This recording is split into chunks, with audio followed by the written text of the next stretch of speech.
안녕하세요. ROE 300% 물건은 무엇이 다른가?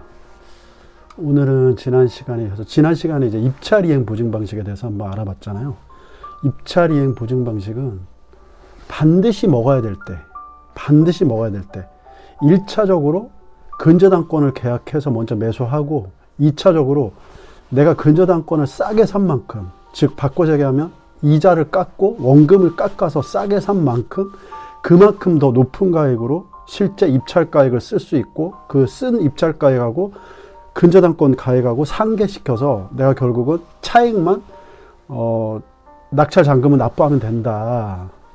그래서 바꿔 얘기하면 1차 안전장치, 2차 안전, 채권을 사서 근저당권을 사서 1차적으로 안전장치, 그 다음에 이제 물건을 또 이제 입찰에 들어가서 2차적인 안전장치를 통해서 반드시 이제 매입해야만 할 때, 보통 이제 입찰 이행 보증 방식, 입찰 이행 조건부제 사후 정산 방식이라고도 하는데요. 그렇죠. 물론 이제 그거는 협상에 따라서 계약사항은 뭐 얼마든지 이제 결정되는 거기 때문에 뭐 명명된 게 없어요. 사실은 뭐 입찰 이행 보증 방식이다, 뭐 입찰 이행 조건부 사후 정산 방식이다, 론세일 방식이다, 뭐 이런 게 명명된 건 없어요. 계약서에 따라서 뭐 적절하게 뭐 협상 결과에 따라서 조정해서 작성하는 부분이기 때문에 명확하게 뭐 이렇게 명명된 거는 무조건 이렇게 작성해, 포멀하게 작성해야 된다, 표준 계약서가 있어야 된다, 이런 건 절대 아니고요. 그냥 이제 그 정도의 어떤 단서가 들어가 있으면 입찰 이행 조건부 뭐 사후 정산 방식이라든지 사후 정산 방식이라든지 그 다음에 뭐 론세일 방식이라든지 뭐 이런 것, 이렇게 이제 일반적으로 명명하는 것 뿐입니다. 네. 그래서 오늘은 아마 저번에 입찰 이행 보증 방식을 하고, 오늘은 그 대입연재 있잖아요. 대입연재. 결국 이제 대입연재는 쉽게 얘기하면은 그 NPL을 논 퍼포밍 론이라고 해서 부실채권이라고 말씀드렸고요. 그렇죠? 부실채권은 뭐예요? 대출 계약서대로 이행을 안 했을 적에 부실채권으로, 부실자산으로 분류해 놓으면 부실채권이에요. 그게 뭐 보통 3개월 정도 연체되면 이제 부실자산으로 분류를 해 놓는데, 그래서 부실되면 이제 대송충당금으로 이제 서로 이제 상계를 치겠죠.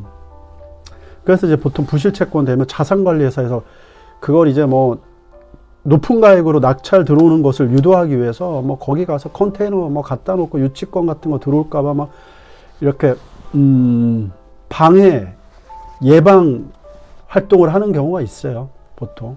왜냐하면 이제 유치권 같은 거 들어와서 또 들어오고, 또 목적물, 담보 목적물을 또 지저분하게 또 뭐 이렇게 좀 포락시킬 가능성도 있기 때문에 와서 이제 깔끔하게 이제 정리를 하고 거기에 컨테이너, 경비 아저씨를 두고 관리를 하는 경우도 꽤 많다, 자산관리 회사에서.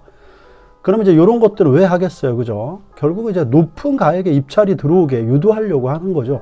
관리를 한다는 얘기는, 내가 그렇잖아요. 여성들도 얼굴에 분칠을 하고 관리를 한다는 거는 좀 더 나은 남자들한테 꼬심을 받거나 좀 사회적으로 좀 뭔가 모양새가 더 낮게 보이게 하기 위해서 그렇게 관리를 하는 거잖아요. 부동산도 똑같습니다.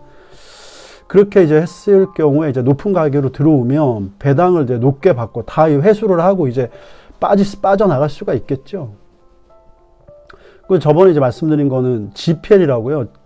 굿 퍼포밍 론, 뭐 정상 채권을 얘기하는 건데, 이거를 이제 투자적인 관점에서 말씀드리면, 보통 이제 1금융권들은 1순위 근저당권만 하잖아요. 보통 1금융권이나 저축은행, 그 다음에 뭐 캡탈 이런 데는 보통 이제 선순위를 많이 선호하죠. 선순위 또는 2순위. 그래서 이제 그 GPL 같은 경우는, 정상 채권은 우리 투자 시장에서는 거의 이제 후순위 채권을 얘기한다고 보시면 될 것 같아요.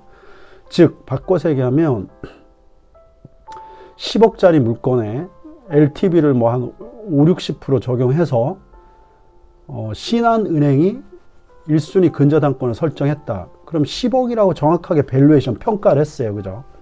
10억 정도에 정확하게 평가를 했다면 1순위가 6억 정도에 설정돼 있고, 그러면 4억 정도가 텀이 생기잖아요. 그러면 이제 어떤 뭐 대외적인 불확실성, 리스크 프리미엄 같은 거를 고려했을 적에 그래도 한 20, 30% 정도의 여유는 있다. 자산 가치 대비 LTV를 적용하면 6억에 한 20, 30% 정도 여유분이 있다. 그러면 한 3억, 2, 3억 정도 대출을 더 해주고 고율의 이자를 받는 거예요. 예, 보통 이제 우리 일반적인 투자자들이 접근할 수 있는 그런 투자 시장에서 얘기하는 GPL은요, 후순위 근저당 설정하는 거라고 생각하시면 돼요. 만약에 근데 갑자기 경기가 훅 꺾였어. 지금 트럼프 트레이드 같은 것 때문에, 트럼프 리스크 때문에 우리나라 지금 뭐 캐나다, 멕시코 뭐 이런 데부터 해서 중국은 막 20, 30% 정도 관세 때려버린다 그러고, 아시아 우방, 우리 뭐 동맹 같은 경우도 지금 10% 정도 그냥 일반 관세를 부과한다고 그러잖아요. 인플레이션 감축법 막 이런 거. 그리고 지금 반도체 지금 그 생산 공장 짓는데도 몇십 프로 지금 감액됐어요. 지원금이. 뭐 원래 당초 지원하기로 한 금액보다 엄청나게 줄여서 지금 뭐 삼성전자 같은 경우는 6조 얼마 정도, 한 15% 전체 건설비 한 15점 몇 프로 이제 지원을 받는다고 하는데, 미국의 참 반도체 공장이 미국의 엄청난 인건비로 감당할 수 있을지 그걸 팔아가지고 갑갑한 거죠, 이게. 왜냐면 뭐 자본적인 설비 같은 투자야 뭐 어쩔 수 없지만 인건비 부분이 굉장히 좀 엄청나게 들어가잖아요. 반도체 생산 라인은.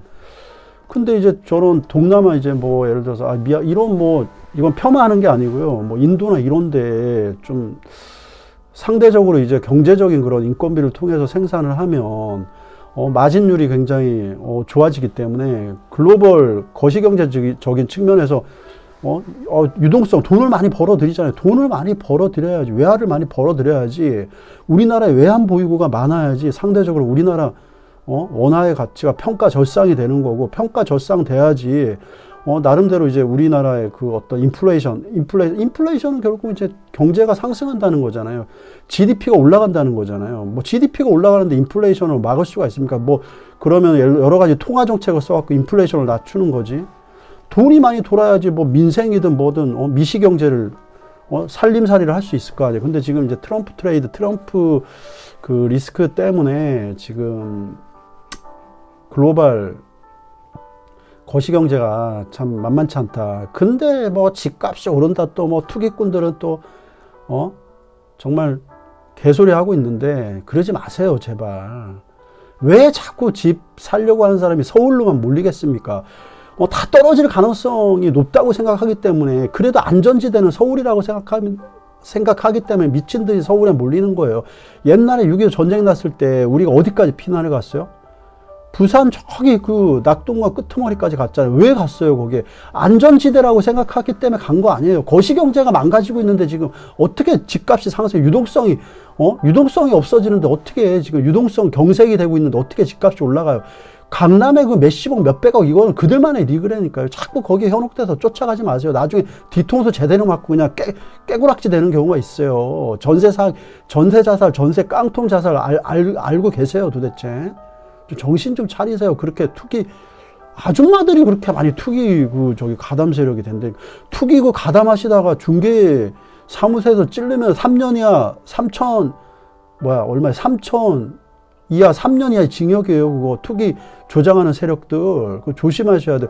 아파트가 진입장벽이 제일 낮으니까 아파트를 갖고 물고 늘어지는데 좀 제대로 된 투자를 하세요. 그건 투자가 아니에요. 투기예요, 그거는요. 약간 지금 트럼프 리스크 같은 그런 대외적인 이제 불확실성이 커지기 때문에 그런 거에 약간 스트레스 받아갖고 제가 조금 흥분한 것 같은데요. 죄송하고요. 이제 GPL에 대해서 좀 알아보도록 하겠습니다. GPL은요, 후순위 담보대출이에요, 쉽게 얘기하면. 근데 여기서 이제 중요한 거는 저도 이제 지금 이 예전에 후순위 근저당권 했어요. 이게 한 18% 정도 받은 것 같은데, 이러면은 진짜 무슨 사채업자 막 영화 같은 데 보면은 사채업자는 다 조폭이야. 보면은 막 떡대 이래갖고 가죽장 막 끼고 다니고 막. 절대 그런 게 아니라는 거죠. 금감원에 등록돼 있고, 그 다음에 금감원에 등록돼 있으면요, 4개월에 한 번씩 업무 보고를 해야 돼요. 어떻게 대출을 했고, 어떻게 투자를 해 나갔고, 채권은 어떻게 매입돼 있고, 어떤 걸 매입해서 어떤 돈으로 투자를 했고, 그 다음에 대부채권은 어떻게 형성이 돼 있고, 이런 재무제표하고 손익계산서는 아닌 거 재무제표하고 경상활동을 분기마다 보고를 해야 돼요. 분기마다.